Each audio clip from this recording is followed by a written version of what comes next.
Okay, so to make this, first you're going to need sparklers. We're going to take the dust out of them, put them on a sheet of paper.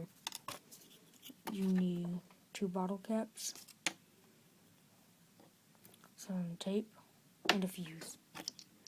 So I've already taken the dust out. Every sparkler is different, just figure it out. Mix it around. It doesn't have to really be mixed, just a bit.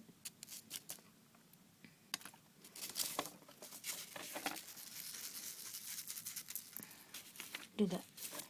Just kind of spread it out. Okay. So I'm going to take it.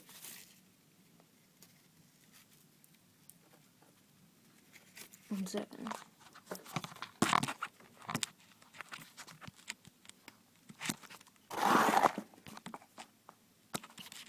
So now I'm going to take it and I'm going to put it in here.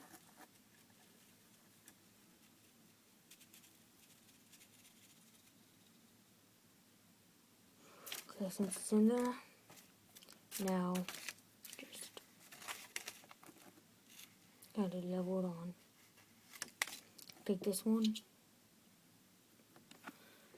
put it on top. There. Yeah, that's step 1. The next video is step 2.